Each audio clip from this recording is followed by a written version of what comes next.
Bonjour, bienvenue sur Comment fait-on. Je suis heureux de vous retrouver pour une nouvelle recette. Aujourd'hui, nous allons réaliser ensemble une crème au roquefort et sa mousse aux poires. Vous allez voir, c'est très simple à réaliser et surtout c'est délicieux. Alors moi personnellement, je vais m'en servir comme entrée salée, mais certains pourraient considérer que ça pourrait être aussi un dessert. Il suffirait presque de rajouter un petit peu de sucre glace dans la crème fouettée avec les poires et on pourrait obtenir un dessert. Moi, je vous conseille quand même de le faire en salé, plutôt froid pour ma part. Après, à vous de voir si vous le préférez tiède. Mais attention avec la crème, que ça ne fonde pas si c'est trop chaud, que la crème soit trop chaude. Enfin bref, je vous explique tout ça juste après. Avant, je vous donne les ingrédients pour réaliser cette recette et puis je vous explique en détail cette délicieuse recette de crème au roquefort et sa mousse aux poires. Allez, suivez-moi. Alors, les ingrédients pour 2 verrines de crème au roquefort et sa mousse de poire. Vous aurez besoin, pour la crème au roquefort, d'un jaune d'œuf, 8 centilitres de crème liquide entière, 30 g de roquefort. Pour la mousse de poire, vous aurez besoin d'une poire, de 8 centilitres de crème liquide entière et pour finir avec les poires que vous ferez sécher, vous aurez besoin d'un petit peu de sucre glace. Sachez que le temps de cuisson pour la crème au roquefort c'est 50 minutes à 110 degrés et le temps de repos c'est environ 4 heures minimum, mais je vous explique ça après. Allez, vous savez tout maintenant, place à la recette. Pour commencer la recette, on va prendre une poire assez ferme que l'on puisse travailler assez facilement. Et puis on va prendre une mandoline. Alors si vous n'avez pas de mandoline, vous pouvez toujours le faire au couteau. Et simplement, on va prendre la moitié de la poire. Alors voilà, on va se mettre dans ce côté-là. Il faut que ce soit des tranches assez jolies. Et puis simplement, on va venir découper, vous voyez, pour faire des jolies petites tranches comme ça. Et on va les poser sur la plaque. Alors même les petits morceaux, on peut les garder, hein, c'est bon. Et après, on va les faire sécher au four. Alors je vais juste finir ma partie. Voilà. Là, on est au milieu de la poire.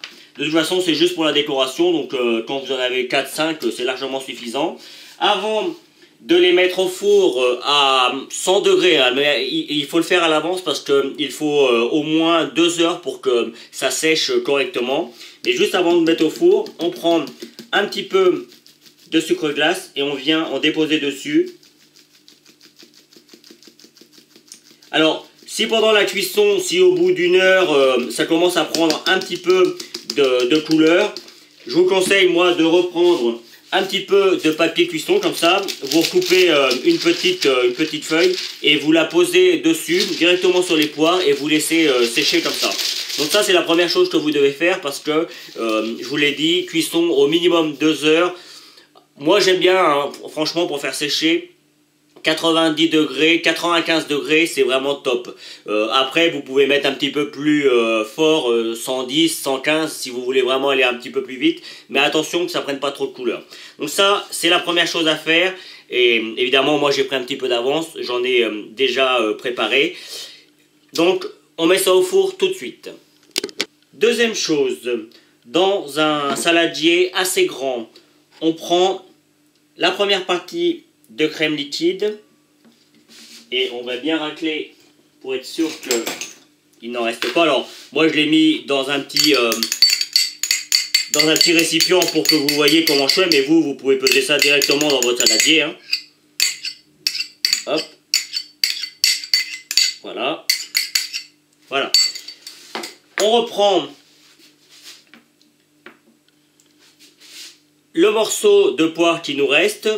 On prend une petite râpe assez fine et on vient râper la poire directement sur notre crème. En fait, on fera une chantilly à la poire. Par contre, c'est pareil, ça doit être fait à l'avance parce qu'il faut que ce soit bien froid. Donc on n'hésite pas à aller jusqu'au bout de la poire, hein.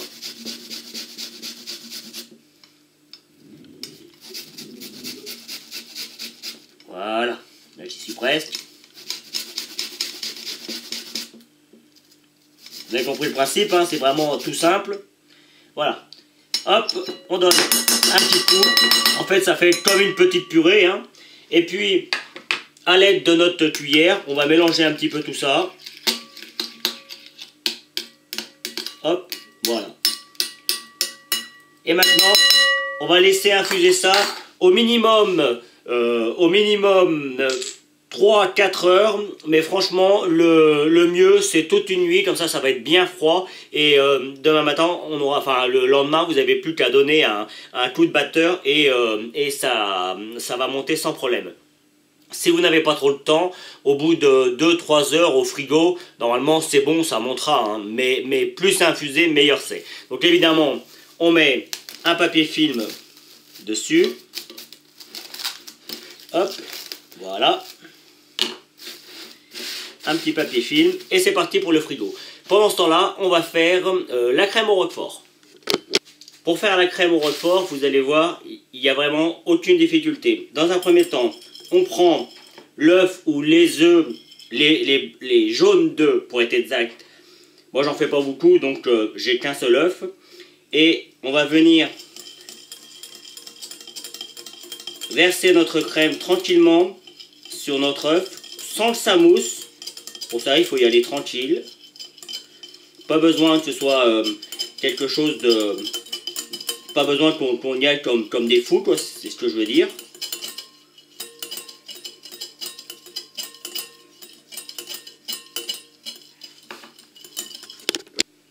Et on continue jusqu'à ce que toute la crème soit mise. Voilà.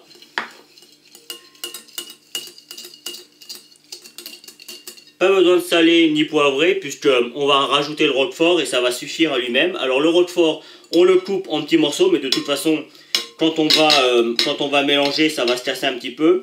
Et puis quand ça va cuire, ça va fondre. Donc pas besoin de trop travailler le roquefort en fait. Voilà, là c'est vraiment parfait.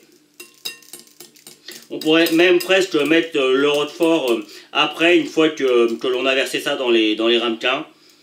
Bon là, c'est fait. Il y a deux manières de faire. Voilà, maintenant, il ne nous reste plus qu'à mettre notre préparation dans nos ramequins. Alors pour les ramequins, moi j'ai choisi des petits pots à yaourt, hein, vous savez que l'on achète dans le commerce. Il faut que ça passe au four, hein, puisque on va les mettre 50 minutes à 110 degrés. Donc c'est pas une température très importante, donc en général les petits pots à yaourt du commerce, ça va très bien. Évidemment si vous avez des verrines exprès pour mettre au four, donc là il n'y a pas de problème, vous pouvez le faire. Donc après, on prend une cuillère, même, je vais y aller directement comme ça, et puis je rajouterai, on va mettre moitié-moitié. Rappelez-vous qu'il nous reste la crème chantilly à rajouter après. Vous voyez, là, c'est pour 2 personnes à peu près. C'est pas à peu près, c'est pour 2 personnes, sauf si vous mangez bien. Dans ce cas-là, vous pouvez manger les deux à la fois. Voilà. On met, évidemment, le roquefort. On fait en sorte qu'il y en ait partout pareil. Ah, on va le casser en deux celui-là. Un petit bout là. Et un petit bout ici. Hop, on donne un petit coup de mélange pour que tous se répartissent bien. Voilà. Voilà. Vous avez vu, la crème c'est vraiment tout simple à faire. On met ça sur une plaque et c'est parti pour mettre au four pendant 50 minutes à 110 degrés. Allez, on se retrouve après, quand ça va être cuit, je vous expliquerai comment faire. En même temps, je vais vous l'expliquer tout de suite, ça va être fait.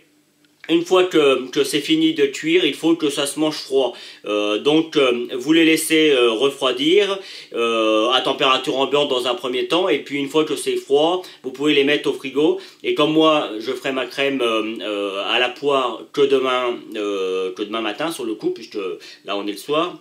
Donc je mettrai tout ça au frigo, je vais filmer et je mettrai également tout ça au frigo. Voilà, vous savez tout. Donc voilà, donc sur le coup on se retrouve pour ma part demain matin, pour vous ce sera dans quelques secondes, pour monter la crème et finir nos petites crèmes. Je viens de finir la cuisson et je voulais vous montrer comment ça se présente.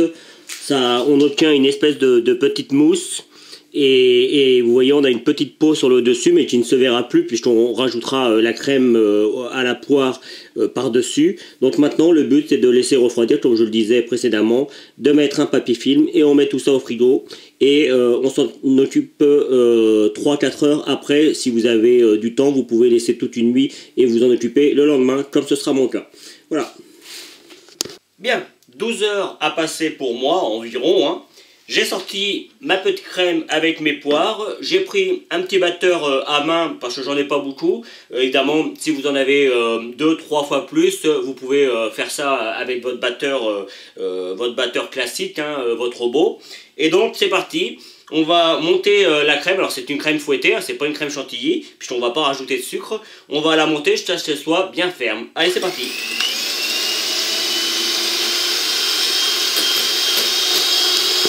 Une fois la crème fouettée prête, alors juste pour info, étant donné qu'il y a des morceaux de poire dedans, je vous le dis, ça met un petit peu plus de temps à monter, surtout si vous le faites comme moi à la main. Mais voilà, ça finit par monter quand même, hein. Donc, on reprend nos petits pots que l'on a mis au froid au préalable, et puis simplement, on va venir couvrir de crème. Hop, on en met une petite pichenette sur le dessus pour que ça fasse joli. Voilà, comme ça. Voilà. Et puis, en déco, vous savez, les petites poires que l'on a fait sécher au four, tranquille, pour mettre deux petites comme ça. Une de chaque, hop, tac, et voilà le résultat. Je vais finir la vidéo sur cette petite présentation. Juste après, vous retrouverez le lien qui vous permettra de vous abonner si vous ne l'avez pas encore fait. Le lien qui vous mènera vers mon site internet commentfaiton.com où vous retrouverez toutes mes recettes. Et puis deux autres recettes d'entrée ou de plat. Après, à vous de voir ce que vous voulez en faire. Voilà. À bientôt sur Comment fait-on. Vous pouvez vous abonner maintenant soit ici dans le coin. Allez sur mon site internet où vous retrouverez toutes mes recettes et puis consultez les deux vidéos qu'il y a ici qui correspondent à des vidéos que soit je vous ai données dans la recette, soit qui correspondent à la recette en question. A bientôt sur Comment fait-on.